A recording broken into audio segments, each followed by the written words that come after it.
ya? Sí. Buenas tardes. Muchísimas gracias por esta acogida que, como le decía a mis compañeros de mesa, ya la quisiera yo tener en Madrid, que no llegamos muchas veces ni a llenar 25, 30 plazas, pero vamos, difícilmente. Así que estoy realmente encantado de ver que el libro de José Luis ha concitado tanta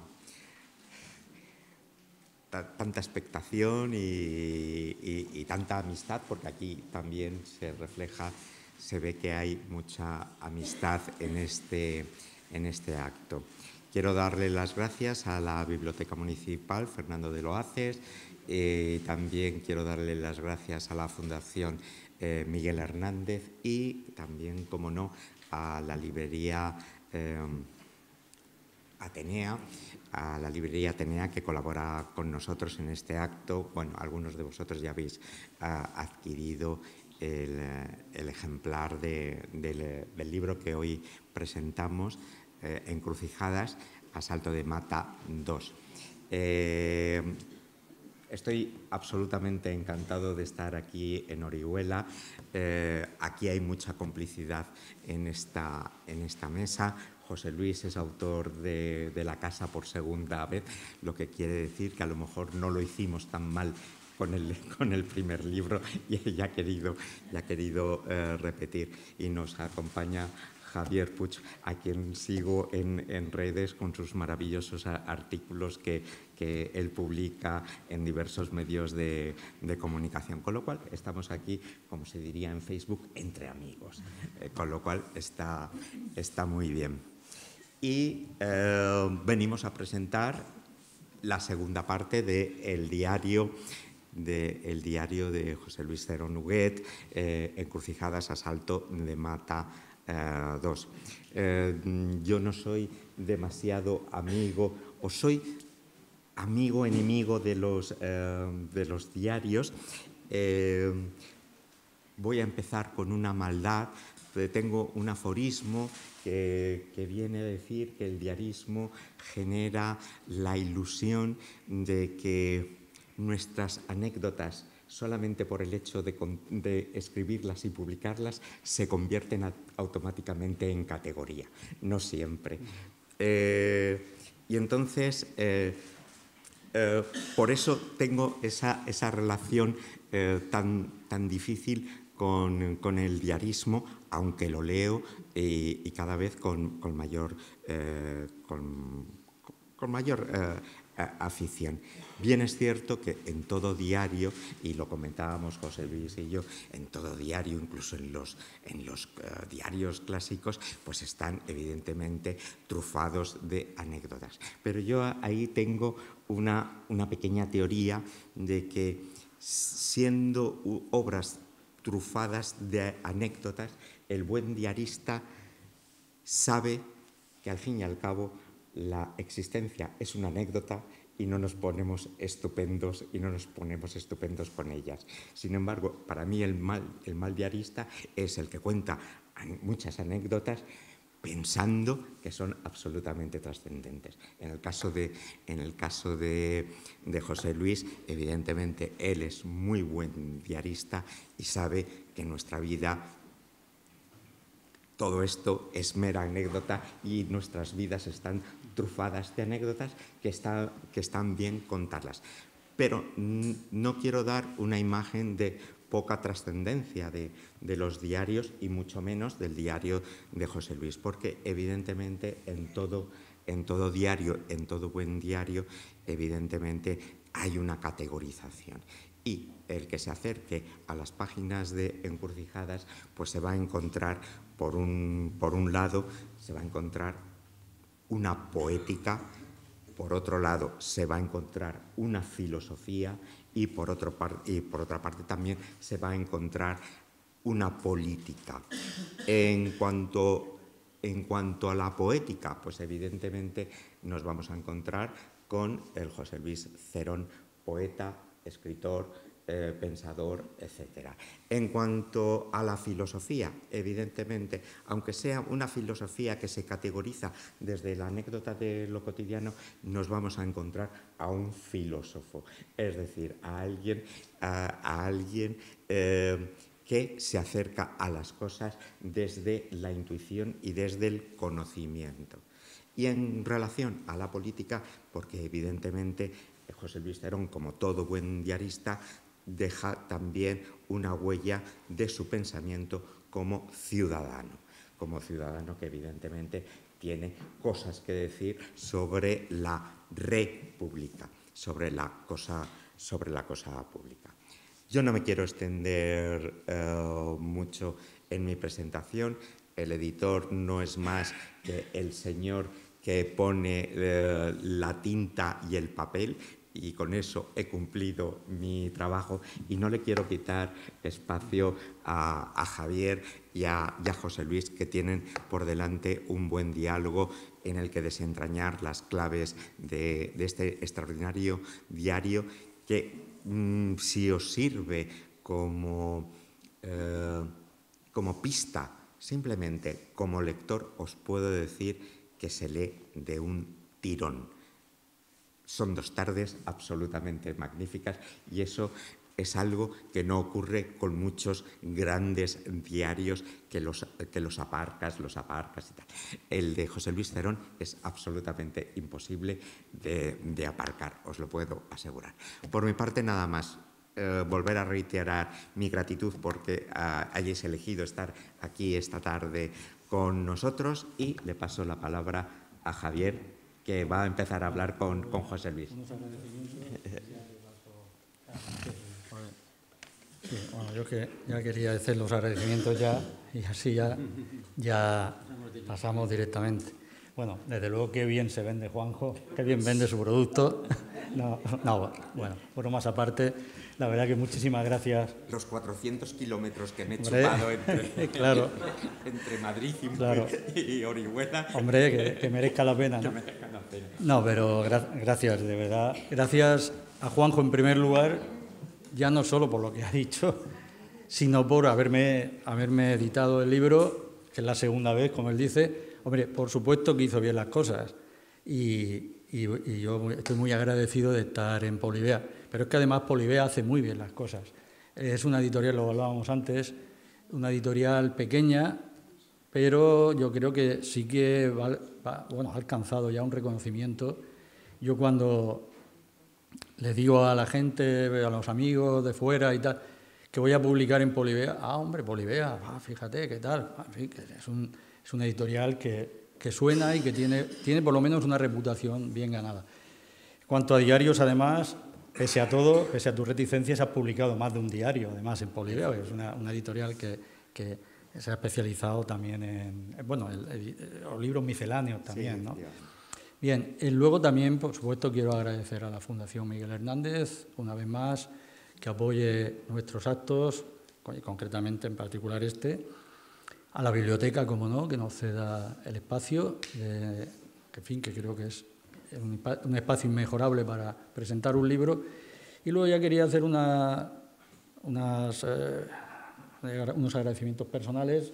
Javier Puig, que está aquí conmigo, que va a presentar el libro, que además ha hecho una introducción, o va a hacer una introducción estupenda, y, en fin, ha hecho un trabajo que yo lo leí antes y me pareció excelente, o sea, un trabajo como él hace, riguroso, como nos tiene acostumbrados.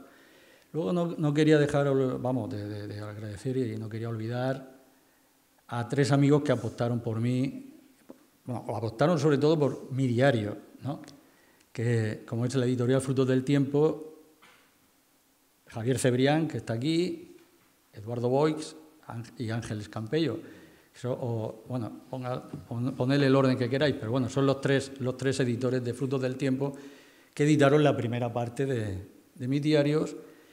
Yo no quería mucho aún, tenía mis dudas si publicarlo o no, aunque había gente que me había animado porque había publicado algunos fragmentos en periódicos, revistas digitales y demás, pero sí tenía muchas dudas a la hora de publicarlo. Entonces me decidí finalmente y bueno, tuvo, como muchos sabéis, tuvo reconocimiento hasta el punto de que fue finalista del premio de la crítica valenciana, de la modalidad de ensayo.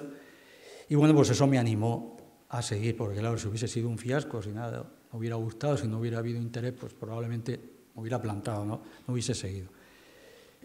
También quiero agradecer a mis amigos, bueno, aquí Carlos Escolano, porque jamás me hubiera podido esperar que un libro mío diera lugar o diera origen a una película, ¿no? Entonces, bueno, Carlos ha dado a la luz, bueno, todavía no la hemos estrenado, pero estrenaremos en enero, pero la película ya está hecha. Y fue, bueno, Carlos leyó el diario y dijo, aquí hay una película, me lo comentó, yo me quedé asombrado. Y bueno, pues la película ya está hecha y ha sido para mí un honor y un disfrute enorme. A Norman, que está a su lado, mi amigo Norman J. Jabaloyes, como a él le gusta que le digan, que ha sido mi alter ego en la película. También mi agradecimiento, que también ha sido un placer trabajar con él y fortalecer una amistad que yo creo que ya estaba forjándose. Y bueno, a Eva Ruiz, la pintora que ilustra la portada, que ha hecho un excelente trabajo y nos haya cedido su pintura, además de un lugar emblemático que aparece nombrado en el diario, tanto en el primero como ahora en el segundo, y que además le da cierta continuidad también al primero, porque desde otra perspectiva, desde otra zona, pero aparece la finca también y aparecen los cipreses. El primero es una fotografía de mi hijo, en este caso es una pintura de Eva. Muchas gracias, Eva. Y por último, a Damián Cuenca, que ha estado ahí leyendo el diario, no sé las veces que se lo ha leído, para detectar erratas, que seguro que saldrá alguna, y no debemos tomar disgustos porque siempre sale alguna errata. Hoy estaba leyendo un libro de Alfaguara, terminando de leer un libro de Alfaguara, y he contado 4 o 5, y hablamos de Alfaguara, que tiene correctores profesionales, no sé cuántos y tal. En fin, que ha hecho un trabajo enorme de consejos, de corrección, de la búsqueda de la errata. Y entonces, bueno, ha estado ahí y me ha ayudado muchísimo también, porque sobre todo con mis problemas de vista y tal, pues, en fin, yo creo que no hubiese sido capaz de hacer ese trabajo. Así que muchas gracias, Damián. Y no sé si se me olvida alguien más, pero vamos, y sobre todo todos vosotros y vosotras que estáis aquí apoyándome, que muchos habéis leído el diario y eso, y me habéis dado el espaldarazo para poder continuar. Así que muchísimas gracias por ver la sala llena y estar aquí con todos vosotros y vosotras. Y bueno, y también por último, y ya no me entiendo más, una mención a mi madre, que yo creo que...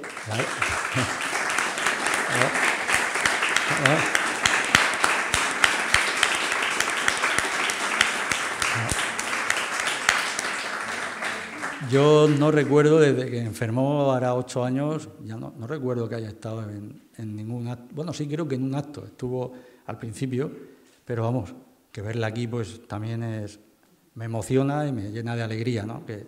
Porque hay que ver lo bien que está y lo guapa que está. O sea que, nada, muchas gracias. Y nada, y te paso la palabra a Javier. Vamos a poner esto así lejos, pues si vamos a tener que viajar el micrófono. Vamos a ver. Hola, buenas tardes a todos. Y bueno, yo reitero los agradecimientos que han expresado mis compañeros, tanto a la biblioteca por acoger este acto, a la Fundación Miguel Hernández por patrocinarlo, y un agradecimiento especial a Juan José Martín Ramos por haber hecho el esfuerzo de acudir hasta aquí. Un gran editor de una editorial como Polibea, que tiene un excelente catálogo y que es el artífice de este volumen que está muy bien editado, y en el que destacaría especialmente esas ilustraciones que ha hecho nuestra pintora Eva Ruiz, tanto para la portada como para las guardas.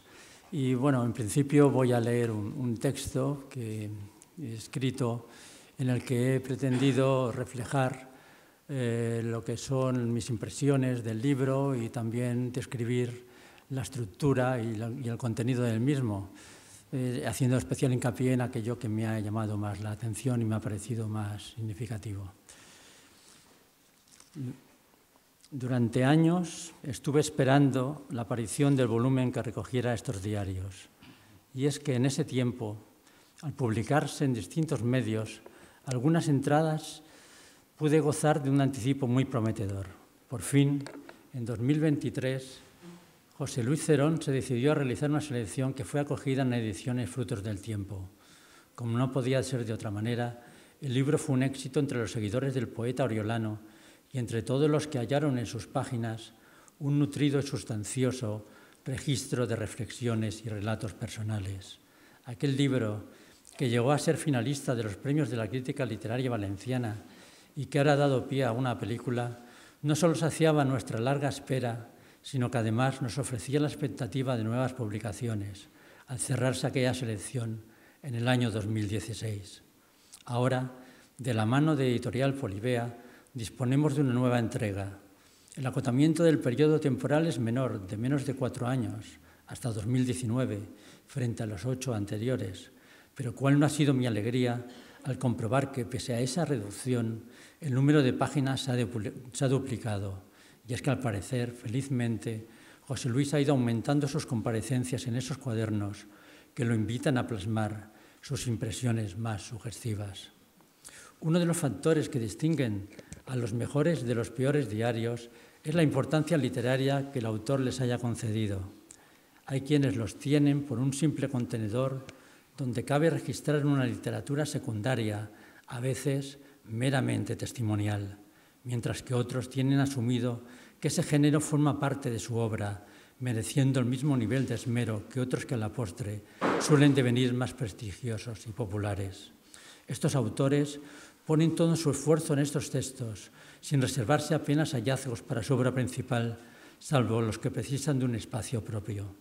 Uno de ellos es José Luis Cerón, un poeta que, más allá de sus versos, en toda ocasión escribe con la máxima entrega. José Luis ha prescindido de aquello que podría ser meramente anecdótico, así como de narrarnos, salvo alguna pertinente excepción, sus múltiples relaciones literarias.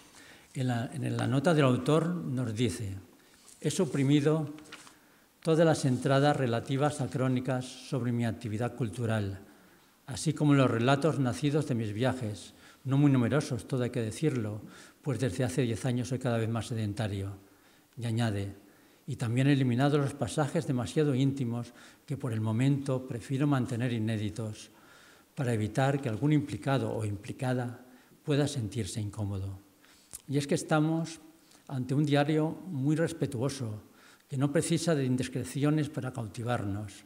No hay en él la redundancia en la palabra rencorosa de algunos diaristas amargados, solo alguna crítica estrictamente necesaria, alguna censura referida a aspectos de ciertas obras artísticas que, por otra parte, las trae a colación con motivo de una admiración mayoritaria.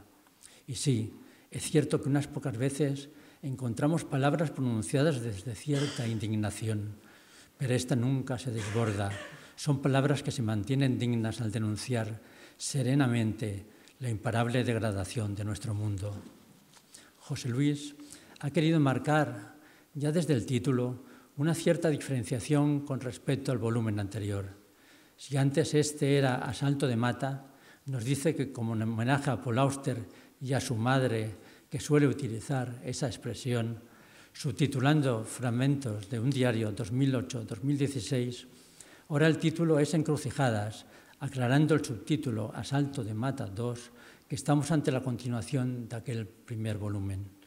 Es esta la segunda entrega de una misma obra cuya finalización ojalá se difiera mucho en el tiempo, lo que significaría larga vida para nuestro amigo y permanencia de su impulso de escribir textos tan jugosos.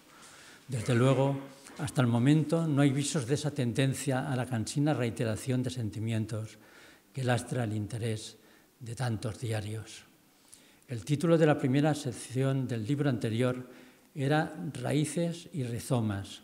Ahora se ha transformado en uno mucho más explícito: mirar, escuchar, leer, y es que su contenido vuelve a ser el registro de las impresiones del autor obtenidas de lecturas, películas, músicas y pinturas. Son textos a veces sucintos, pero que siempre nos dejan la sensación de agudeza y de suficiencia. Cuando son más extensos, podrían haber sido fácilmente transformados en un artículo literario. Encontramos aquí una gran diversidad de comentarios que se refieren a obras que el autor juzga como muy buenas o aceptables, aunque en su pulsión crítica siempre aprecia alguna deficiencia a constatar. Por otro lado, estas anotaciones también constituyen una muestra de lo que podría ser la autobiografía que mostrase la evolución de un lector inveterado. Podemos identificarnos cuando nos refiere la posibilidad de que nuestras lecturas pueden verse afectadas por nuestro momento de madurez personal, por nuestras vivencias, nuestro interés o el punto en que nos hallemos en nuestro recorrido como apreciadores del arte. Así, nos habla de una rectificación a raíz del conocimiento de un nuevo libro acerca del concepto que tenía de la poesía de Pedro Salinas. Luego, hablando del poeta J.V. Foix, cuya poesía finalmente acaba mirando, nos dice: ocurre que entonces, hablo de hace 30 años, no estaba preparado para comprender la poesía del poeta catalán. Solo mi tenacidad me hizo persistir en un intento que a todas luces resultaba infructuoso. Es este un comentario referido a sus comienzos como lector. Luego, tras muchos libros desmenuzados, sus valoraciones han venido naciendo muy consolidadas, fruto de un generoso y honesto esfuerzo de inmersión. Como indica la nota del autor, la inclusión de textos de carácter político o cívico es una de las novedades de este segundo volumen. Sin embargo, no son opiniones que se internen en la maraña de las estériles y zafias discusiones políticas cerril y gregariamente polarizadas, sino que parten de una mirada más panorámica y ecuánime, del sentimiento de que la deriva política del mundo no es la que se merecería el ser humano actualmente sepultado bajo la pringosa capa de odio y estupidización. En realidad, son textos que resuman un humanismo que actualmente echamos a faltar y que hoy día, si fuese atendido, podría resultar lo más revolucionario. Nos dice José Luis: frente al infierno de los otros, Sartre, o el infierno somos nosotros, Milton, o la angustia está en nosotros, Kierkegaard, propongo el paraíso que se encuentra en nosotros, de Anselm Kiefer, o al menos en nosotros están el infierno y el paraíso de Wilde. Y pido que nos enseñen, que nos dejen soñar, que nos dejen sentirnos vivos y capaces de decidir nuestro destino, que nos dejen creer en las causas justas, que nos dejen indagar en las realidades que subyacen en la realidad comúnmente aceptada, que nos dejen mirar el mundo de manera reflexiva y fecunda. Uno se pregunta ante algunos de estos textos si no hubiera sido pertinente su publicación por separado en medios que hubiesen favorecido una gran difusión, promoviendo reflexiones y debates en medio de la ceguera cotidiana. Aunque es cierto que hoy no es fácil ser escuchado al denunciar este deplorable mundo que nos invade, a esa zafia minoría que a tantos contagia. Nos dice José Luis: lo admito, nunca seré un buen activista porque no tolero las aglomeraciones, ni los tópicos propagandistas, ni las consignas, ni los gritos de arenga, ni la obediencia disfrazada de rebeldía, ni las pancartas, ni el ruido tragicómico de las manifestaciones. No sé si soy un egregio en el sentido más etimológico del término, fuera del rebaño, un outsider o simplemente alguien que duda porque reflexiona. Pero mis hechos han demostrado, o eso creo, que no soy un insolidario, ni tampoco un individualista cobarde y egoísta. Así es, así me lo parece. Me consta que José Luis, a pesar de lo dicho, de su carácter o de sus cuestionamientos, se ha unido a muchas protestas y que incluso leyó un manifiesto contra ETA. De todos modos, ya es mucho que contribuye al adecentamiento del mundo con una actitud íntegra, salvada de la reinante contaminación. Ya es mucho ofrecer al mundo un aporte de belleza, una mirada respetuosa y benigna que compense tanta perniciosa frivolidad, tanta ofuscación voluntaria. Las dos secciones siguientes del libro anterior magia cotidiana y caminos, derivas, se han fundido aquí en una sola, los puentes que cruzamos. El criterio para que los textos figuren en ella es el de que partan de un suceso, de una noticia o de una reminiscencia surgida de lo cotidiano. Es aquí donde se describen esos paseos por la huerta oriolana que ya menudeaban en el volumen anterior y que dan lugar a filosóficas conversaciones con su hijo. Nos dice José Luis: acabamos celebrando el Carpe Diem, el aquí y ahora, ante la presión de la incertidumbre y las irresoluciones y las irresolubles preguntas que son incapaces de horadar la capa de misterio que envuelve la realidad. Le digo a mi hijo que las células reciben información de todo lo que ocurre en la realidad visible y quizá en la invisible, y preparan con ello las mutaciones genéticas, algunas de las cuales se reproducen en un tiempo récord de cientos de años.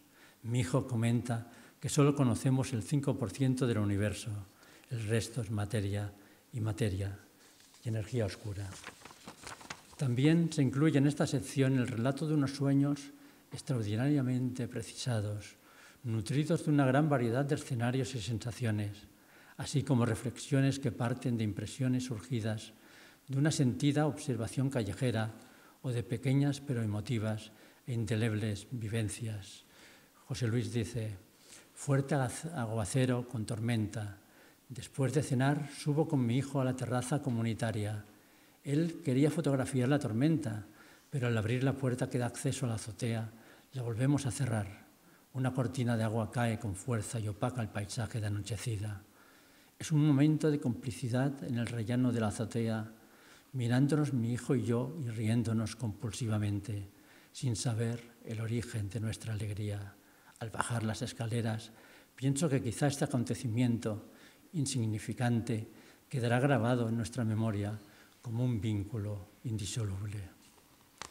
Algunas de sus hondas descripciones nacen de sus paseos por el casco antiguo de Orihuela, unos recorridos que provocan en el poeta un sentimiento ambivalente que se mueve entre la sensación de decadencia y la emoción estética que ello le produce.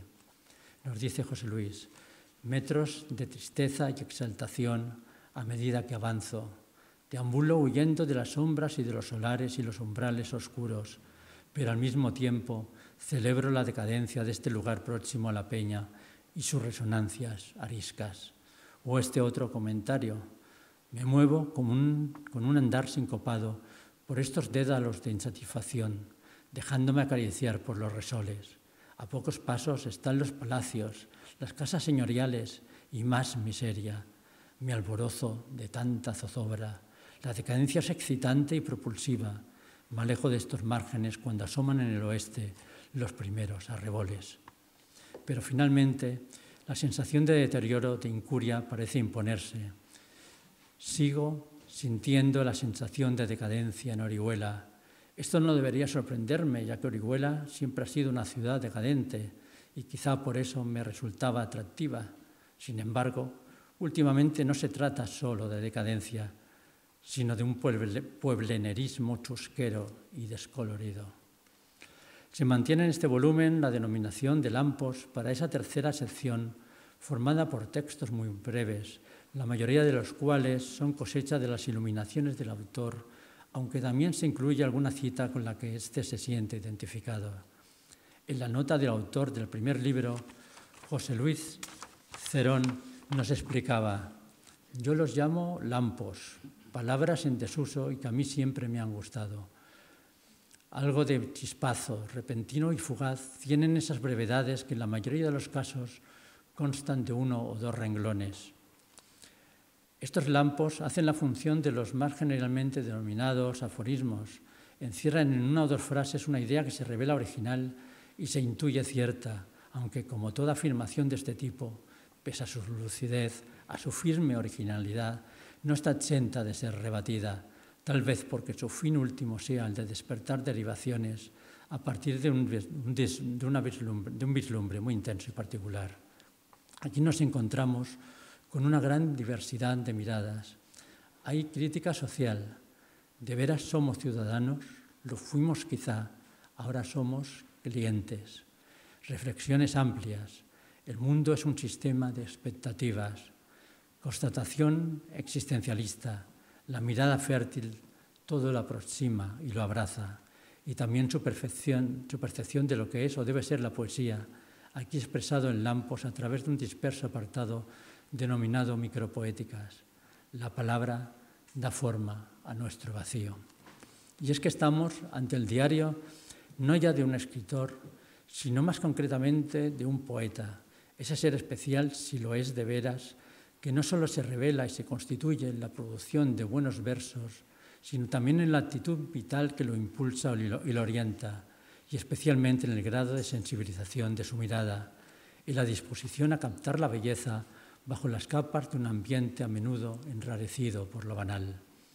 Esparcidos por todo el libro hallamos fragmentos de lo que podría ser una extensa poética, a través de los cuales comprendemos que su poesía está muy ligada a una cierta actitud espiritual. Nos dice José Luis. A esto mismo lo hemos llamado inspiración o estado de gracia. Sin embargo, la inspiración, al igual que llega, se va y viene. No hay reglas ni modos que puedan convocar la llamada. Solo se trata de entregarse a ella cuando se manifiesta, ya sea desde una experiencia cotidiana, erótica, dolorosa, etc., confiando en su fugacidad y sabiendo que nos confronta con nuestros frágiles entendimientos y anhelos. Coincido mucho con afirmaciones como esta. La poesía es el espacio de la reflexión del lenguaje y reivindica la lentitud como acto de rebeldía contra la urgencia de la sociedad productiva. O con esta otra. Tengo un alto concepto del misterio y creo, aplicándolo a la poesía, que sin él esta no es posible, o si lo es, el resultado es desustanciado, mediocre, insulso y carente de intensidad. Entiendo por misterio una apertura a lo que nos rodea y nos constituye, incluyendo todo aquello que no vemos o no podemos concebir. El interés por todo lo inefable y sublime que nos aterra, pero que está en nuestra realidad. El rechazo de la mezquindad y la egolatría que todo lo corrompe, el espacio en el cerebro, en la mente, en el espíritu, donde acontece lo tremendo y lo gozoso, y lo que hace posible que podamos convivir con todas nuestras incompatibilidades, haciéndolas fértiles. El misterio nos rescata de lo desapacible, reconciliándonos con el mundo. El misterio nos impele a mirar hacia los orígenes y también hacia las postrimerías. El misterio nos escamotea las certezas, pero nos proporciona el entusiasmo, la intensidad y la fascinación de la búsqueda. Y luego añade, el místico reafirma la certeza, el poeta accede a la iluminación desde la perplejidad, la cautela, la incertidumbre y nunca llega a resolver sus dudas. Hay poéticas preciosas que luego sus autores en su obra no pueden alcanzar. Sin embargo, en José Luis Cerón sí que apreciamos esa difícil coherencia. En uno de sus Lampos dice, uno debe estar a la altura de sus sueños. También podría haber dicho, uno debe estar a la altura de su poética. Sin embargo, nos puede sorprender esta afirmación. Hay poetas contrarios a mi forma de concebir la poesía que, sin embargo, me fascinan. Es este un reflejo de su honestidad intelectual, de una generosidad que tantos textos ha producido para resaltar las virtudes de la obra de sus coetáneos, en unos comentarios que oscilan entre la sabia intuición personal y la observación comparada, fruto de una importante erudición. La mayor novedad de este volumen es su última parte, la denominada La Crecida, 2019, que viene a ser el relato de los momentos previos, así como del transcurso y las consecuencias de la terrible dana que asoló la Vega Baja en septiembre de 2019. José Luis nos cuenta su personal experiencia de aquellos días de septiembre que dejaron una imborrable huella en la memoria de sus habitantes y lo hace a través de un minucioso relato de lo sucedido, de eso que ha tenido una gran trascendencia a nivel nacional e incluso internacional. Nos dice José Luis, dice, Orihuela solo sale en la tele por sucesos o por la corrupción de nuestros políticos. Nos describe luego los percances acaecidos en su edificio. El estupor, el temor, la impotencia, la acción y la solidaridad de los vecinos. Nos habla de los mensajes de preocupación y apoyo que recibe de los amigos noriolanos, del agua casi hasta la cintura cuando sale a comprar, de las chanclas, el bañador en un verano cuya temperatura ha descendido de pronto 10 grados, de todas las fuerzas protectoras de la ciudad dispuestas en tensión absoluta y de la impresión que le causa la UME en particular. Dice, a pesar de que uno agradece la inestimable ayuda del ejército, no puede evitar sentir cierto temor ante el total despliegue militar. Y le viene a la cabeza esta reflexión. Ahora también es más fácil empatizar con los sirios que se refugian de la guerra en nuestro país. Uno puede sentir al menos una parte del horror que a ellos habrán experimentado. También es más fácil comprender, después de este desastre, con las consiguientes carencias pasajeras, pérdidas e incertidumbres, a los inmigrantes desesperados que intentan traspasar nuestras fronteras. Nos dice José Luis que en estas situaciones sale lo peor, pero sobre todo lo mejor del ser humano. Entre las consecuencias está la suspensión del 4º ciclo Encuentros en la casa natal de Miguel Hernández, que él está presentando. La situación del edificio es lamentable, ya que se ha inundado por completo la planta donde habitualmente se celebran. En los días siguientes cabe recuperar el ritmo habitual, aunque no se pueda evitar sentir el eco permanente de lo sucedido, la terrible resonancia en los omnipresentes vestigios de la tragedia. Con este apartado finaliza el libro. Los que hemos frecuentado el género de los diarios sabemos que lo hay de muy distintas características, de muy variada intención. Algunos parecen escritos para que sus autores se miren el ombligo, para que puedan desarrollar un más o menos disimulado egotismo, un puntal de su vanidad, o para elaborar unos textos llamativos, bien por su carácter morboso o por estar constituidos por anécdotas capaces de entretener al más reticente del lector. Los de José Luis se desmarcan de toda impostura, de cualquier forzada complacencia. Su principal objetivo es alcanzar un mayor conocimiento de sí mismo y expresar su visión de la vida a través de un profundo proceso interior.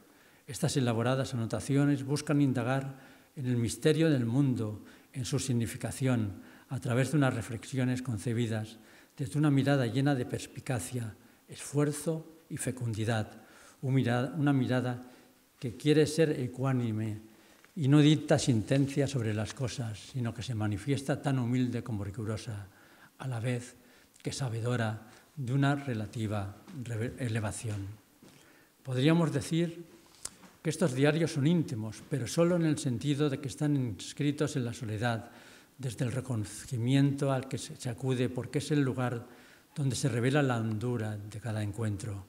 José Luis acierta al restringir la exhibición de algunos aspectos de su vida, pese a la posible decepción de quienes esperan cotilleos, hostilidades, esas miserias que tanto abundan en otros. Por el contrario, ¿qué nos ofrecen estos diarios? Pues algo mucho más interesante, más digno y reconfortador. Nada que se parezca al regodeo de un yo obstinado, sino a la tenacidad de una mirada creativa, al selectivo acopio del elocuente, a la mostración de un mundo que se nutre especialmente del ámbito de lo genuinamente cercano, aquello que se revela en la voz que nace de las imágenes, de la palabra escrita o de la atentamente escuchada, así como del silencio más propicio al descubrimiento. Aquí no se transcriben grandes aventuras, llamativas vivencias, sino que a través de estos textos accedemos a algo mejor, a la visión de las cosas a través de la lente de una penetrante sensibilidad. Encrucijadas es, pues, la sucesión de unas siempre diversas, pero nunca caprichosas observaciones, el cómputo avanzado de una arraigada experiencia, el armónico orden de unas palabras que iluminan algunos aspectos relevantes de nuestra realidad, a la vez que nos ayudan a saber quién es, cómo siente, cómo piensa ese poeta, ese hombre concreto, original y solidario, que es José Luis Cerón Huguet. Gracias.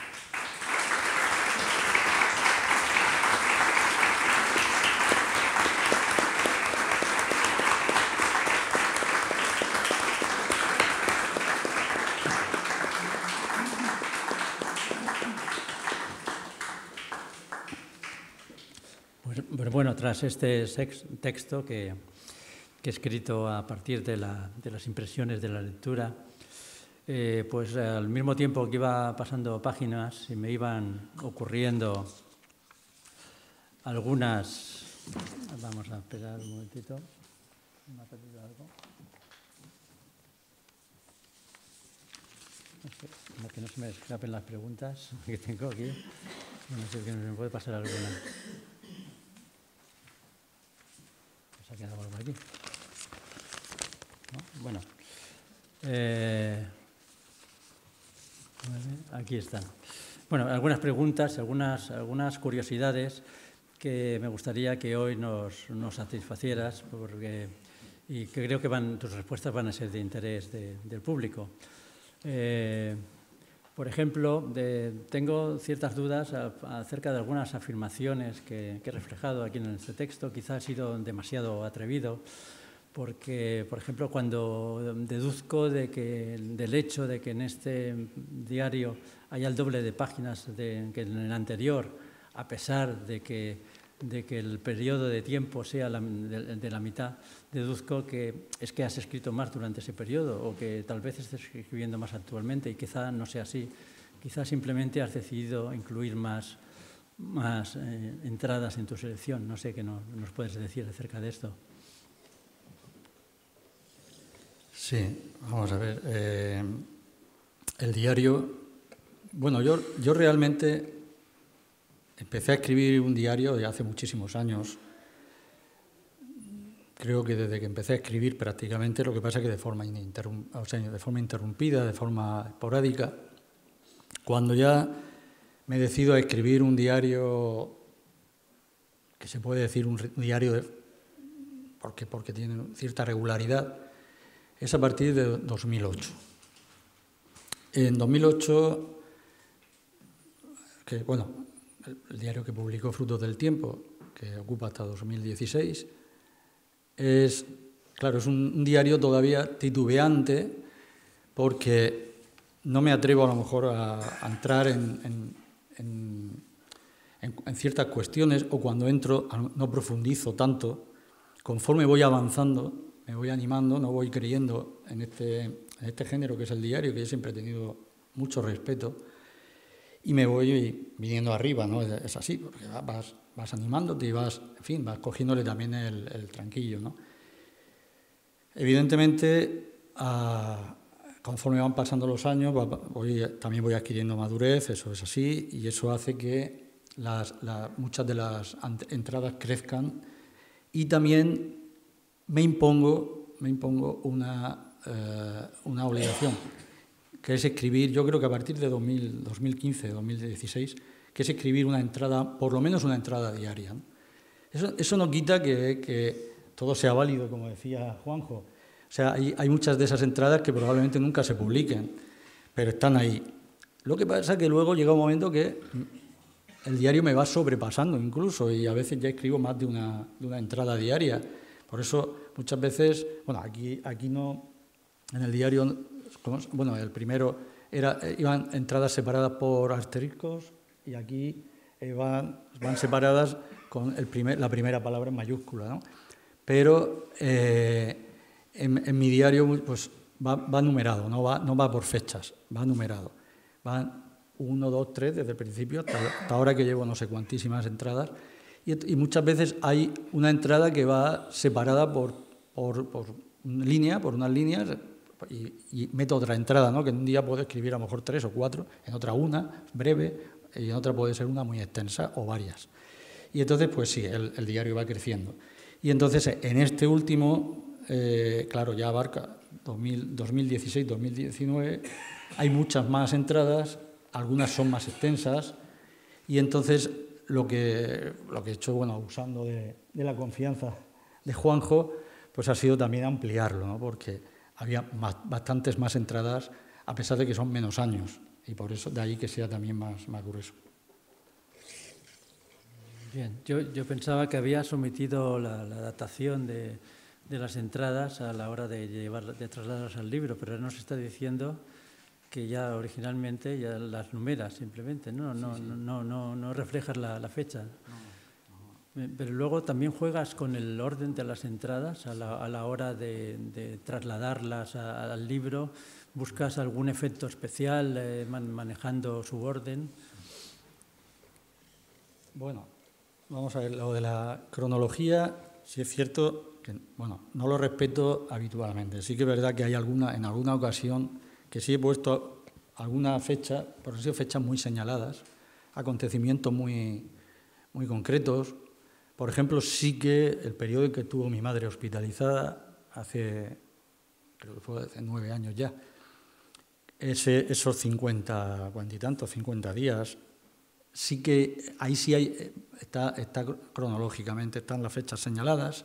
Por ejemplo, la Arana sí que hay una cronología, fechas acontecimientos muy puntuales, pero en general no van fechadas.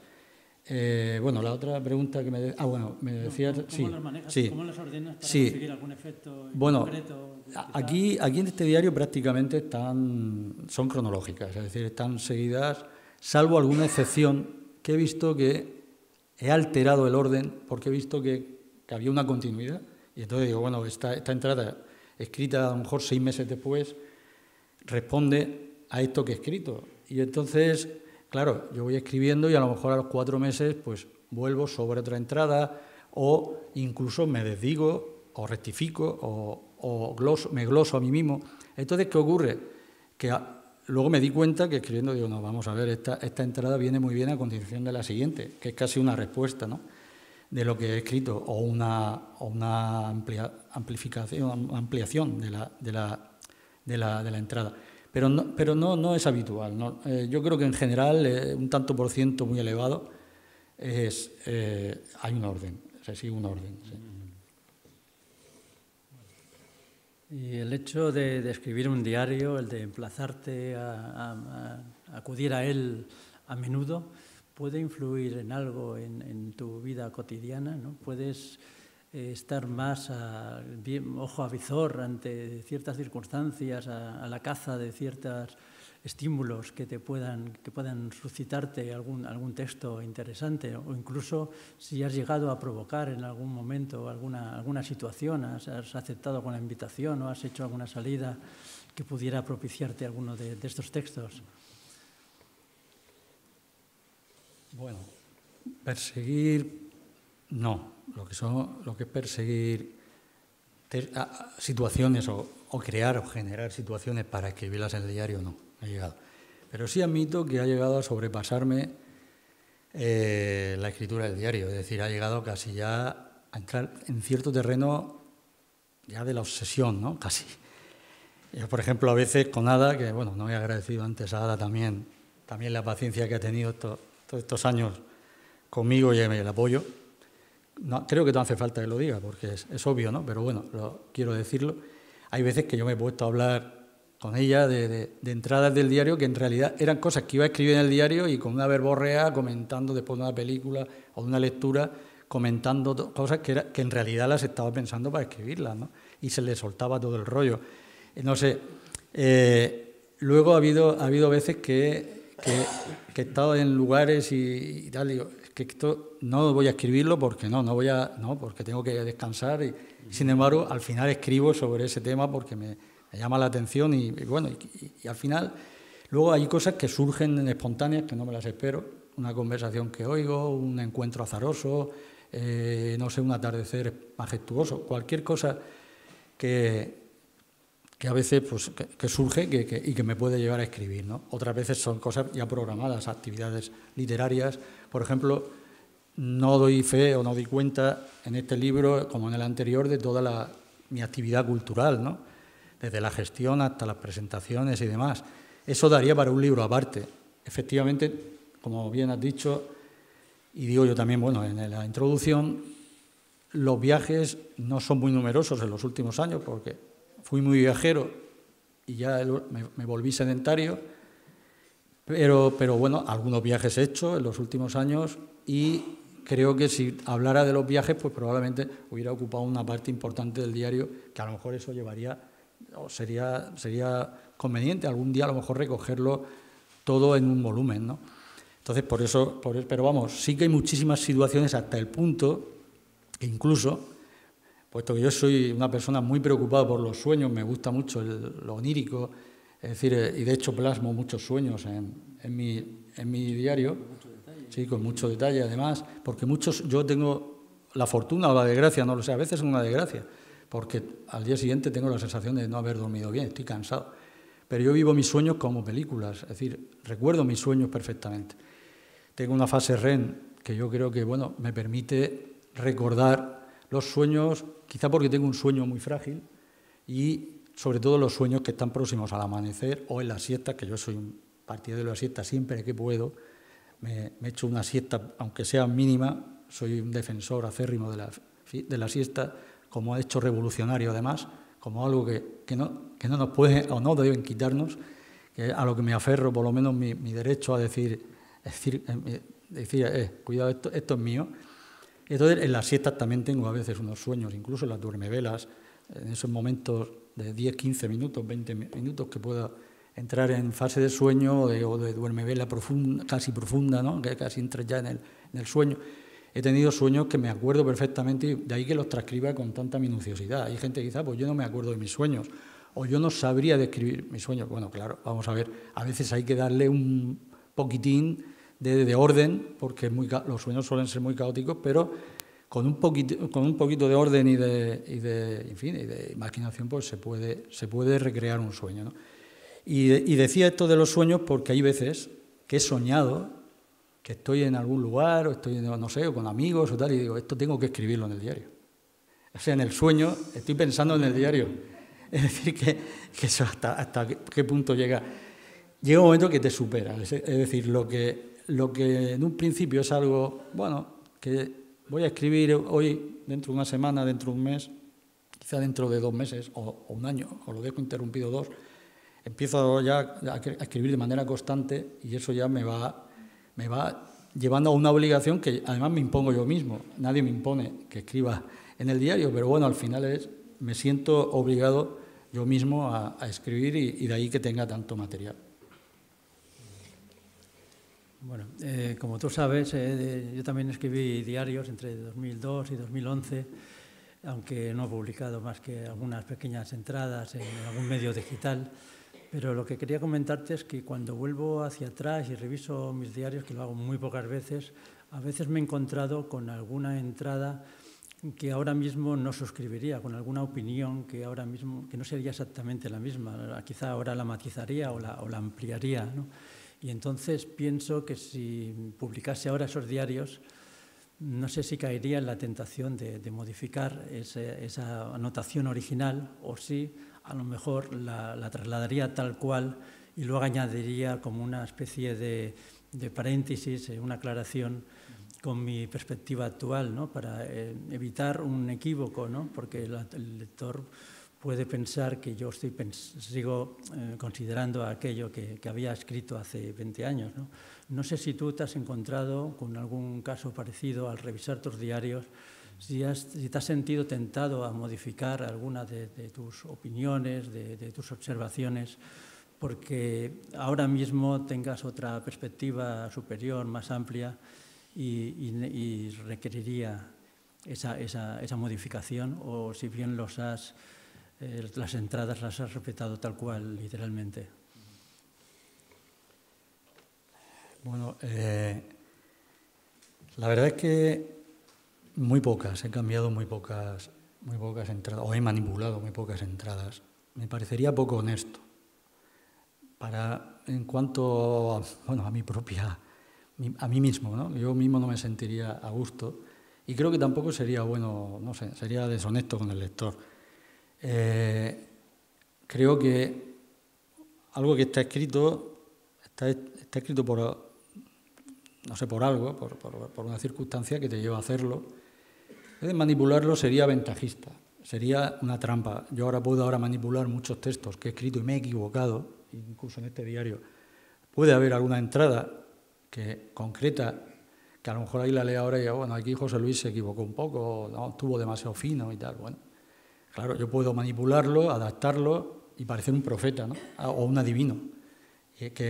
Y es muy fácil, y muchos diaristas sé que lo han hecho, y además me lo han confesado. Y dice, bueno, sí, ya, pero yo he hecho, luego he adaptado y tal. Bueno, bien, yo prefiero que se vean, si se ven las costuras, que se vean, si se ven los errores, que se vean.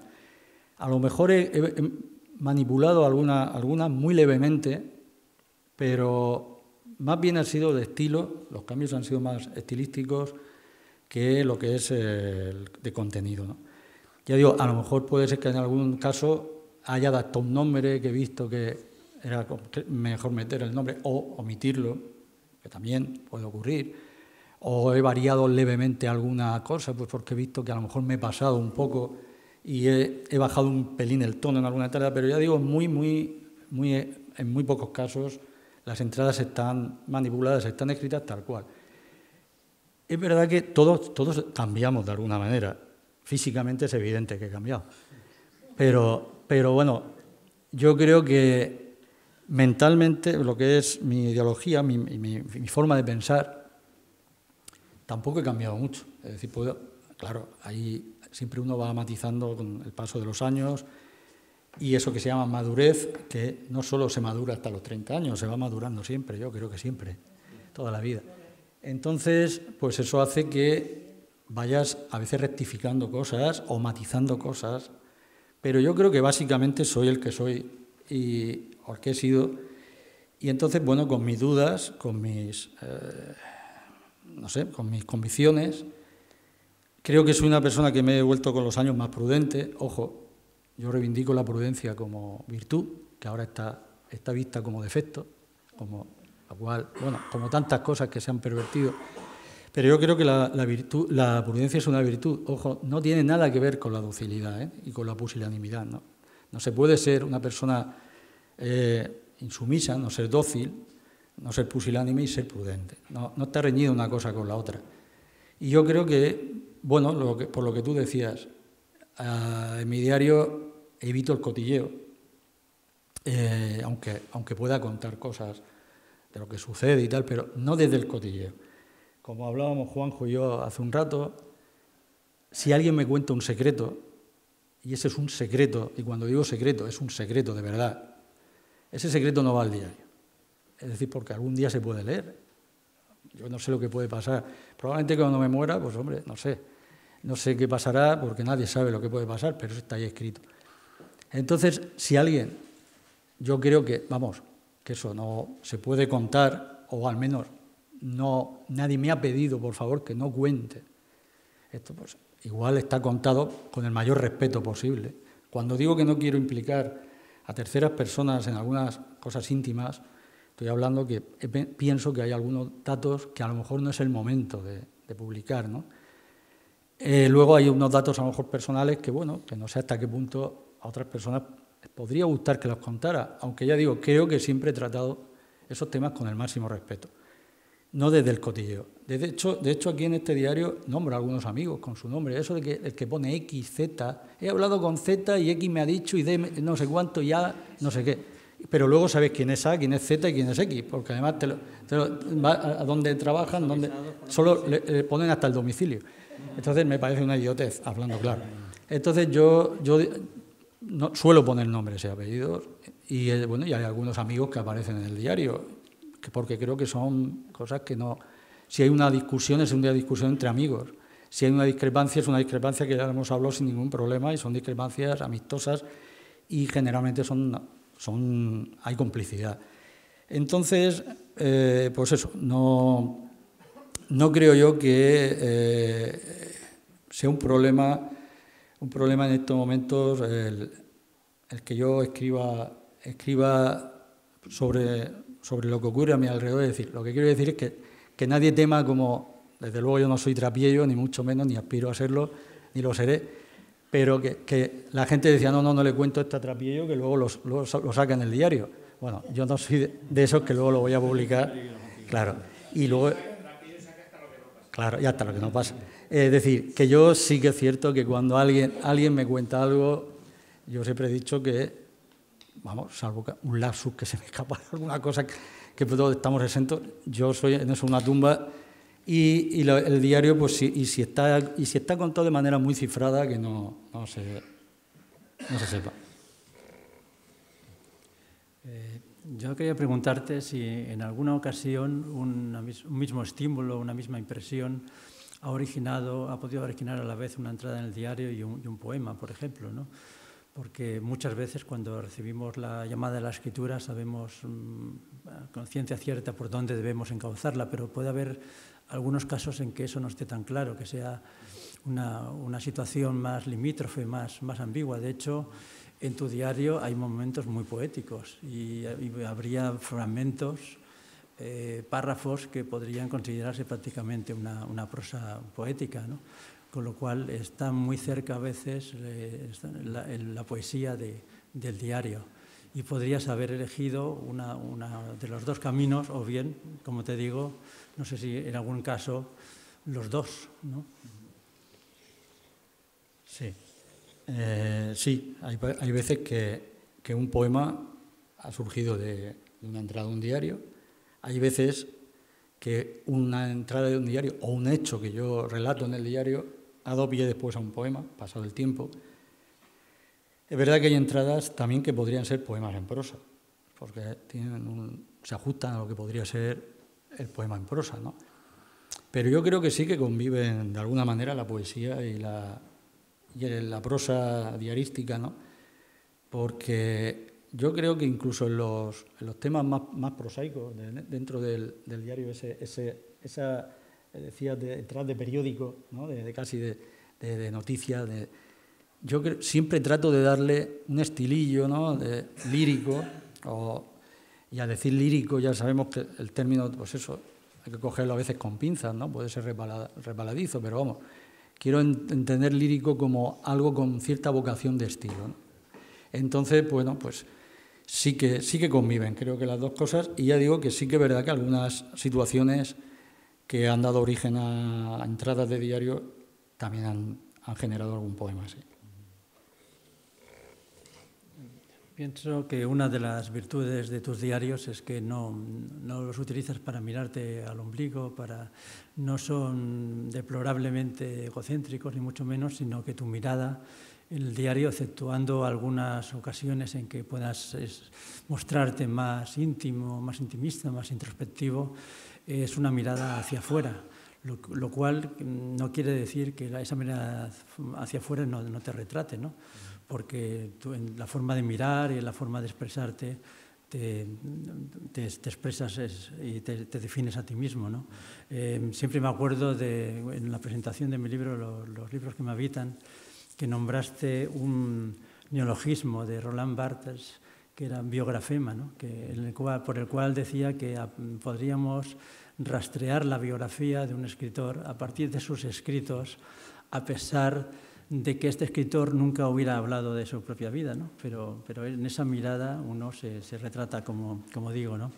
Yo quisiera preguntarte para qué piensas que escribes tus diarios, por qué o para qué los escribes, si es como una forma de consignación de un presente para luego en el futuro tener un recuerdo fidedigno, si es una forma de conocerte mejor a ti mismo, o simplemente es una forma de crear unos textos sugestivos que puedes ofrecer al público y que pueden complementar tu tarea como poeta.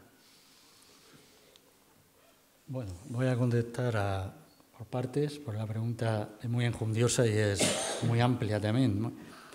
A ver si me acuerdo de todo, pero vamos, por lo que dices de que no me miro el ombligo, bueno, puede ser que alguna vez lo haya hecho, en alguna entrada, no digo que no.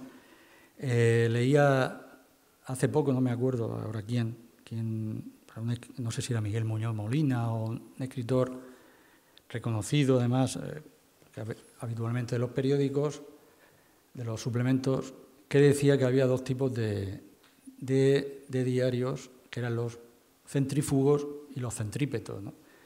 Aquellos que iban continuamente hacia adentro, hacia el yo, no hacia el, digamos, con cierta profundidad o la hondura, sino el yoísmo, y los que iban más hacia afuera y miraban más el mundo, el exterior, tampoco, por supuesto, sin desdeñar el pensamiento interior, ¿no? Yo creo que me colocaría más en esa segunda parte de los centrífugos, ¿no? Y bueno, luego también el tema de lo autobiográfico. Yo me acuerdo un diario que publicaste de Figueruelo, que dice algo así, no me acuerdo literalmente, pero dice algo así como que a poco que te des cuenta, escribiendo un diario, se te va el diario a un libro de memorias. Y efectivamente, si rastreas, aparte de que puedes rastrear a través de los escritos críticos, de la poesía y demás, se puede conocer la biografía de un autor más o menos. A través del diario, evidentemente, se puede conocer mi yo y mis circunstancias, ¿no? Porque, sin querer, muchas veces estoy contando mi vida. Es decir, hay muchos flashbacks también, mucha vuelta atrás, muchos recuerdos, hay acontecimientos presentes que me llevan a recordar hechos pasados. Entonces, todo eso que está ahí en el libro, pues constituye, sin darme cuenta y sin pretenderlo, al final unas memorias, en cierto modo, ¿no? De la misma manera que también busco a veces que no sea exactamente un diario, que también sea un libro misceláneo, que quepan pues, reflexiones, microensayos, etcétera, ¿no? Y luego, la última... sí, me preguntaba por qué es lo que mueve... Sí, claro. Sí, es difícil a veces decir qué motivo o un solo motivo, ¿no? Porque yo creo que son varios. Al principio escribes porque cuando tienes cierta edad, es decir, cierta edad me refiero que eres muy joven, escribes por vanidad. Es decir, escribes pensando que eso va a quedar y que vas a ser alguien el día de mañana, que te van a leer y que, bueno, vas a morir muy joven, vas a ser un autor maldito, una especie de John Keats, no sé, y que vas a dejar escrito algo. Luego te das cuenta que no es así, que esas ínfulas van decayendo y, bueno, el diario después pasa también a un terreno de la disciplina, ¿no? Es decir, bueno, escribo también porque es una forma de disciplina y también de entrenamiento. Los jugadores de fútbol, por ejemplo, se entrenan diariamente para poder rendir en un partido, para tener una forma atlética y, pues, escribir un diario también es una forma de entrenamiento, ¿no? Para poder luego escribir otras cosas. Eso también es otra. Y otra también es, bueno, eso de conocerse a sí mismo suena demasiado, de hecho lo critico en mi diario, esa frase, suena atópico, de autoayuda y muy rimbombante, pero a veces también es verdad que uno escribiendo el diario también se va encontrando a sí mismo, ¿no? En unos casos me voy incluso serenando, me voy apaciguando, me desahogo, si me sirve también de desahogo, y bueno, porque cuento cosas que a lo mejor las tengo dentro y necesito expresarlas, y bueno, pues eso, y luego por un tío, pues, ¿por qué no decirlo? Tampoco vamos a ser aquí a engañarnos, ¿no? Y estamos además, como decimos, entre amigos, pues también hay cierta pequeña vanidad de escribir uno sus cosas que quiere escribir y luego verlas y decir, ay, pues mira, he escrito esto y estoy contento por el resultado, ¿no? Entonces, bueno, pues eso yo creo que es un cúmulo de circunstancias. Lo que pasa que, claro, en el siglo XIX los diaristas tenían muy claro, porque escribían un diario, se creía en la posteridad, ellos pensaban que iban a ser leídos y querían dejar un testimonio muy claro, ¿no? En el siglo XX cambia la cosa, y ya no digamos en el XXI, en la era de la posverdad y los bulos y etcétera. En el siglo XX ya empieza a cambiar la cosa. El escritor de diario ya tiene muchas dudas y se pregunta a sí mismo, yo lo hago también a veces, bueno, ¿realmente por qué escribimos esto? ¿Realmente, si a lo mejor incluso ni va a ir a la imprenta, por qué estamos haciendo esto, ¿no? Y entonces yo creo que esa pregunta surge en el autor de diarios en el siglo XX. A mí me ocurre que cuando me adentro en un diario, ¿no? Tengo la sensación de que voy a acceder a una cierta intimidad con un personaje, ¿no? Una cercanía muy grande, una convivencia durante todas las horas que va a durar la lectura y los días que va a durar la lectura de ese diario. Y eso, claro, tiene su peligro también, porque puede ser que el personaje te caiga muy bien, que les resulte simpático o todo lo contrario, ¿no? ¿Hay algún diario valioso que, sin embargo, pertenezca a algún personaje que no te haya caído bien o a la inversa? ¿Hay algún diario que no tenga una gran potencia literaria, pero sin embargo te ha cautivado, te ha seducido porque el personaje te haya resultado entrañable. Y bueno, en definitiva la pregunta sería ¿qué diarios son tus favoritos o qué diaristas lo son? Bueno, pues empiezo por las filias o las fobias, no sé. Bueno, por las fobias, que son menos. Sí que es verdad que hay algunos diarios que realmente no he podido hincarle el ojo, como decimos mi amigo Alberto Chese y yo, en la expresión que compartimos. Por ejemplo, Trapiello, que lo he nombrado antes, todo el mundo está con Trapiello, oye, yo no le voy a quitar valor, ni mucho menos. Es decir, yo creo que es el bestseller de los diarios. Pero yo cada vez que he intentado leer los diarios me he quedado con alguna cosa aquí y allá, pero no he podido completar sus diarios. Ha habido momentos en que me ha parecido excesivamente, pues eso, lo que hablábamos antes, ombliguista, muy yo, muy tal, y luego que no pierde oportunidad para ajustar cuentas, ¿no? El ajuste de cuentas tampoco me va. Escribir un diario para ajustar cuentas no. A mí, yo soy de los que me gusta dar la cara a cara y después, bueno, ya veremos, pero no aprovechar el diario para eso. Y reconozco que, con todos los respetos, que es un escritor que no voy aquí ahora a negar su valía, pero a mí no me han llegado. No. Luego hay otros diarios que no he podido concluir, que tienen prestigio, pero bueno, yo no. Por ejemplo, Jaime Gil de Viedma, el diario de Jaime Gil de Viedma tampoco me ha entrado. Y luego hay otros diarios que le dicen diarios, yo diría agenda, que debería llamarse agenda, porque te dice, hoy quedo con fulanito en la oficina para corregir pruebas, voy a ver la película tal, y no te dice nada de la película. Bueno, ¿te ha gustado? ¿No te ha gustado? ¿Es buena? ¿Es mala? En tu opinión. He visto la película en el cine tal, y he salido y he visto a Menganito. Bien. Salgo a comprar castañas y me doy un resbalón y me hago un E15. Pues y hay varios diarios así, que la mayoría esos diarios, la verdad es que no me interesan nada. No voy a decir nombres, pero hay unos cuantos. Pero, sin embargo, hay muchos diaristas que sí me interesan, y he leído muchos diarios, porque soy un lector compulsivo de diarios, o al menos de libros que tengan libros misceláneos que puedan parecer diarios. Por ejemplo, el libro del desasosiego de Pessoa podría considerarse un diario. Quizá no exactamente, pero para mí es como si lo fuera. Es decir, hay libros de Jordi Doce que son muy misceláneos, que podrían pasar por diarios. Pero bueno, yendo más atrás, por ejemplo, pues me leía Tolstoy, el diario de Tolstoy, he leído pues Amiel, el diario de Amiel, pues, también me lo leí en su día, a veces he vuelto a él. He leído los diarios íntimos de Unamuno, Zenobia Camprubí, por ejemplo, cuando Morante, lo siento, pero me pasó igual, como decía antes. No pude, porque había mucha anécdota que no insustancial. El de Juan Ramón, que escribió durante un tiempo, Juan Ramón Jiménez tiene una prosa magnífica, te deleitas leyéndolo, pero igual, no pierde ocasión para ajustar cuentas, ¿no? Y para dar hachazos. Y a veces me resulta un poquitín incómodo.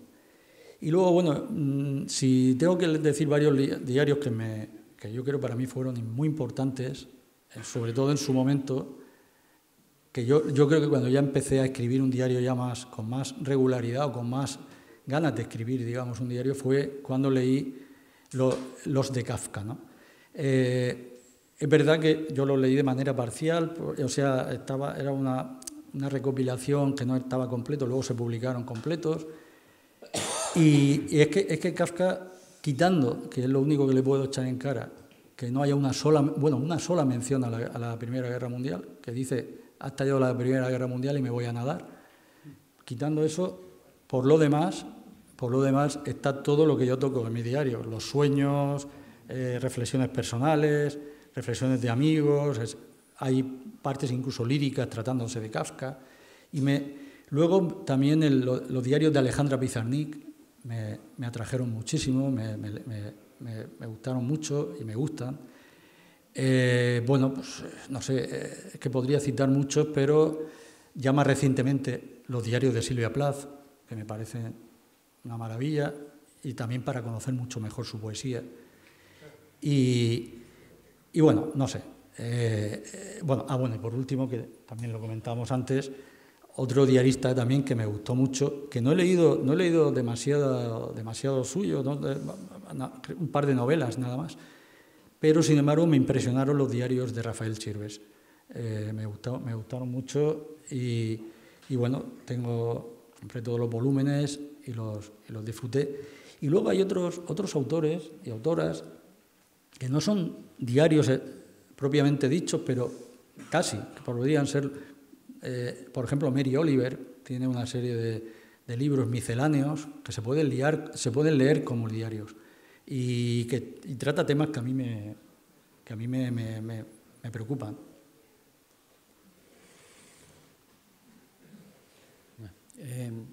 Como novedad que he comentado antes, en muchas de tus entradas denuncias la situación del mundo de una manera con la que yo coincido en buen grado, ¿no? Pero esas entradas a mí me parece que podrían haberse convertido también en artículos, podrían haberse publicado en su momento, los has tenido guardadas ahí durante años a la espera de una publicación el libro, y aunque este libro se va a vender mucho, pero van a quedar un poco diluidas dentro del mismo, ¿no? Yo no sé si te has planteado o te planteaste en su momento el publicar esas entradas, porque yo creo que hay una visión interesante del mundo alejada de esta irracional y fanática polarización, ¿no? en la que estamos inmersos. Bueno, sí que es verdad que algunas entradas podrían ser artículos, porque hay algunas entradas que son casi ensayos, yo le llamo microensayos. Es cierto que algunas entradas las he publicado en medios digitales y alguna incluso llegó a convertirse en un artículo, es decir, o lo publiqué como algo exento, ¿no? Pero claro, la mayoría no. Sí me lo podía haber planteado, a lo mejor podría haber sido un blog, perfectamente. Ahora ya no se lleva mucho los blogs, pero cuando se llevaba... Pero bueno, mi poca pericia con la informática y si ya de por sí tener que escribir todos los días en un diario, pues a veces también puede cansar. Si luego tienes que ponerlo en el blog, los comentarios y demás, al final decidí que no abrirme un blog. Pero sí que tienes razón en cuanto a que a lo mejor podía haber publicado algunas de esas entradas como artículos, o podrían haber dado pie a algunas de esas entradas y otras que tengo a un volumen sí. Y claro, hay temas que son, yo creo que siguen estando muy actuales, muy vigentes. Sí. Sí, yo creo. ¿El mundo sigue estando igual o sí, peor? Sí, ¿no? Yo creo que, había que grabar sí, los comentarios. Muchas cosas de las que hablo, desde luego en el diario no han pasado de moda. Por desgracia sigue, digamos, las más oscuras o las más críticas, sobre todo en el terreno político, social y demás, no se ha avanzado, no hemos mejorado y, es más, diría que hemos empeorado, ¿no? Entonces, claro, algunas las leo y digo, vaya, pues sí, a lo mejor me indigna una cosa y digo, pues si me quedé corto, ¿no?, con lo que está pasando ahora. Y, en fin, que sí, tienes razón. Bueno, muchos escriben sus diarios para desahogarse, ¿no?, para encontrar en ese cuaderno, en ese querido diario, el interlocutor que no encuentran en la vida, en su cercanía, porque ahí es donde pueden realmente expresar todo aquello que sienten ante alguien que es uno mismo y que es el único que va a aceptar esos comentarios, ¿no? Este diario no os puede decirse que sea en absoluto prácticamente una mínima medida confesional, pero yo no sé si crees en la capacidad sanadora de la escritura, ¿no? Hay muchos psicólogos que recomiendan la escritura de un diario como una terapia eficaz. No sé si en los descartes que tienes del diario has escrito alguna vez con ese sentimiento, con esa sensación de que escribiendo podrías serenarte, podrías aclarar tus ideas, podrías encontrar algún consuelo. Bueno, vamos a ver, la pregunta, claro, es un poco compleja, porque en mi caso yo tengo sentimientos encontrados con la escritura. Hombre, evidentemente uno escribe, porque en mi caso es una forma de vida, sobre todo la poesía especialmente. Claro, hay gente que dice, es que a ti que te gusta escribir. Bueno, sí, vamos a ver, podría decirse que sí, pero también me causa a veces agobio. Ha habido momentos que escribir me ha causado malestar en el sentido de que escribir conlleva un estado de alerta continua, y un diario también, sobre todo, la poesía también, conlleva una actitud intelectual también, digamos, de conocimiento, de búsqueda del conocimiento, de información, etcétera.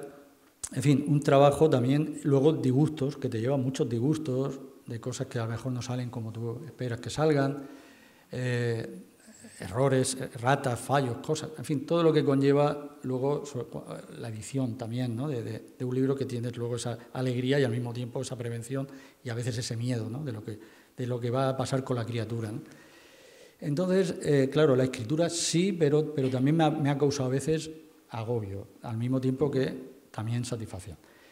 En cuanto a lo balsámico, digamos, o lo satisfactorio de la escritura del diario, sí, claro, ha habido desahogo, pero yo no escribo para desahogarme. Es decir, ese diario que como tú dices, que se recomienda muchas veces en los psicoterapeutas, normalmente recomiendan, pues mira, podías escribir un diario. Tenemos el caso de Anne Sexton, por ejemplo, que le debemos su poesía gracias a que su psicoterapeuta le recomendó que escribiera poesía. Pero la mayoría de las veces, pues eso, en esos casos el diario no deja de ser eso, un desahogo y punto, ¿no? Aunque en algunos casos haya salido de ahí algo interesante o importante. Pero sí que es verdad que ha habido momentos en mi vida, porque bueno, yo sí que es verdad que haciendo un repaso de mi vida me he dado cuenta que sin ser yo que quería ser explorador y aventurero cuando era un crío, y sin haberlo sido, pero sí que mi vida está llena de aventuras, a lo mejor no grandes aventuras, pero sí aventuras. Y ha habido muchos vaivenes en mi vida y muchas incertidumbres, muchas encrucijadas, de ahí el título. He visto muchas cosas que no me hubiera gustado ver, la verdad. Pérdidas que no me hubiera gustado por la manera en que se produjeron, ¿no? En fin, cosas que sí que me han hecho, situaciones familiares, personales y demás, que el desahogo, el poderlo escribir en un diario, sí que me ha desahogado. Me ha servido bueno, hay gente que dice, yo me echo a llorar y me desahogo. Yo, por desgracia, a mí me cuesta mucho llorar. No es una cuestión de que yo vaya aquí ahora de hombretón, yo es que no lloro. No, es simplemente que me cuesta. Con la edad un poco ya menos, parece que se va volviendo uno un poco, en mi caso ya más sensible aún, pero aún así me cuesta. Pero bueno, a lo mejor mi forma de llorar es muchas veces también escribir en el diario, es una forma de desahogo que luego me relaja. Es decir, que sí, en algunos momentos puede ser, pero vamos, no está escrito, no está concebido con ese fin.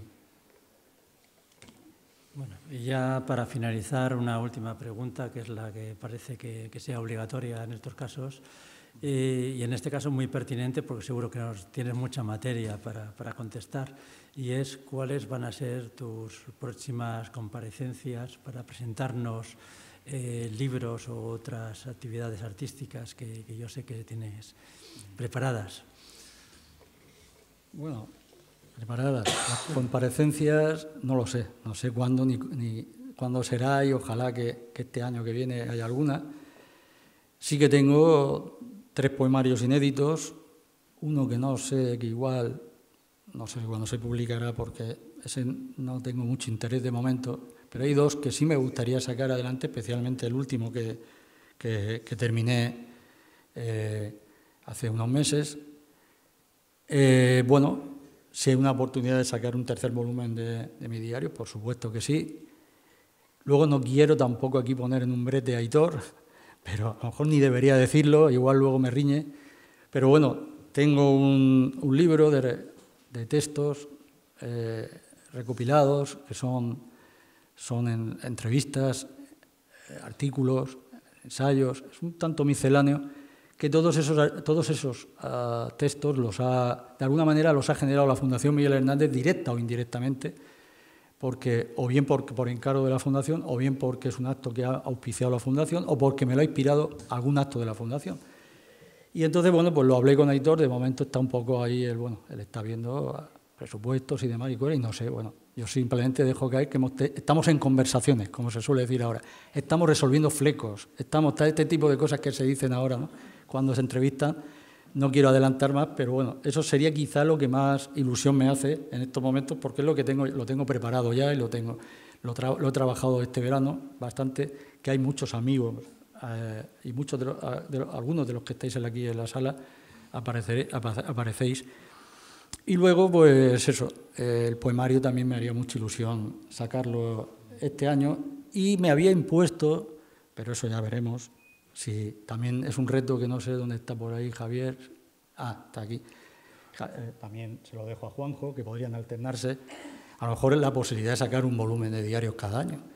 En fin, pero bueno, o cada 2 años, pero porque material tengo, claro. Me he quedado en 2019. O sea que sí me gustaría seguir con los diarios, sí. ¿Y la película?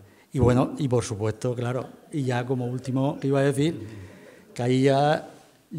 creo que puedo anunciarlo, ¿no, Carlos? Porque le tenemos ya fecha, que es el 25 de enero, el estreno de la película que ha dado, que se llama Salto de Mata, además, igual que el libro, luego Miriam, y que se va a estrenar y que, para mí es una gran ilusión, bueno, creo para todos los que hemos formado parte de la película, y bueno, y creo que además la vamos a ver también en más sitios. Pero en principio será el día 25 aquí en Orihuela, en la lonja. Yo quisiera hacer 2 preguntas. Sí.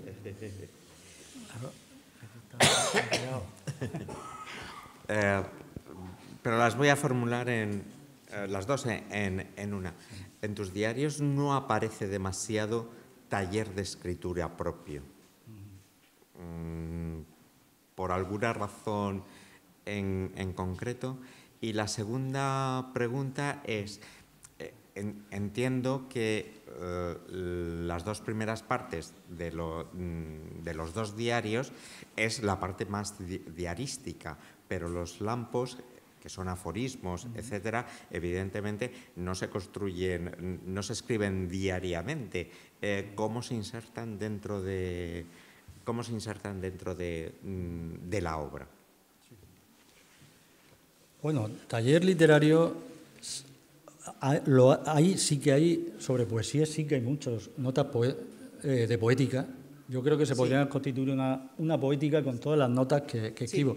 Pero no lo refieres, claro, en relación a tu propia escritura. Por ejemplo, no digo, hoy me siento, tengo este problema, estoy dándole vueltas a esto y tal, porque creo que eso ya forma parte de un mecanismo interior, personal, que no hace falta explicarle al lector por qué, cómo escribo, de qué manera, cómo me siento, si estoy, no sé, si tengo este foco de luz, si necesito...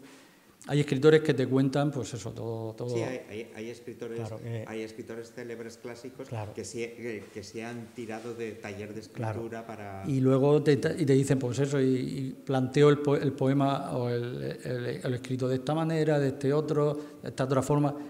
Eso yo lo veo un poco más secundario, ¿no?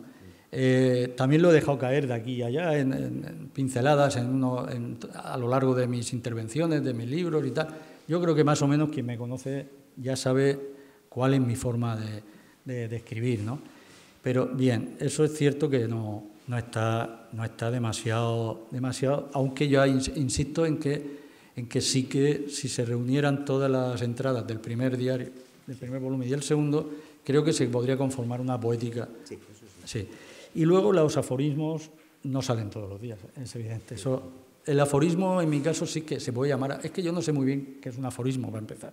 Por eso yo le llamo lampos, porque es que, no sé, de Ori, Carlos el Mundo de Ori le llamaba, creo que era meteoritos, o aerolitos. Es decir, cada uno le decía, no me acuerdo quién era, le llamaba brevedades.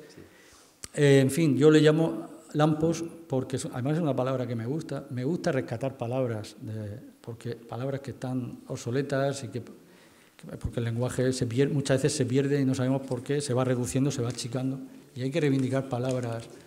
Y lampos, pues ese relámpago, ese resplandor, esa iluminación que te da eso que llamamos aforismo y que no sé exactamente muy bien qué es, porque podría ser un aforismo también una entrada de un folio, ¿por qué no? Montaigne tiene aforismos que son extensos, ¿no? O Cioran.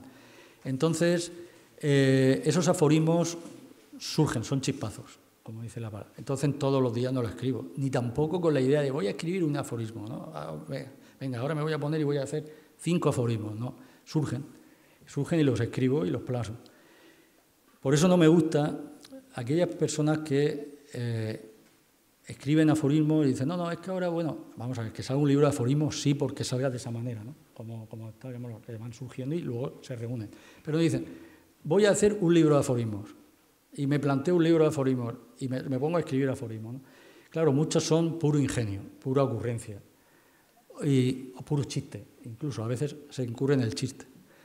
Yo he intentado evitar, no digo que alguno a lo mejor haga sonreír o que tenga cierta ironía o cierto sentido del humor que pueda rozar el chiste, algunos son ocurrentes, pero en general, más que ingenio o ocurrencia, busco que haya, condensar todo lo máximo posible cierta profundidad, ¿no? Cierta obsesión que me va corroyendo, ¿no? Sí. Pues nada. Pues nada, si quieres añadir algo más o si no, simplemente pues ya podemos dar paso al público si quiere hacerte alguna pregunta.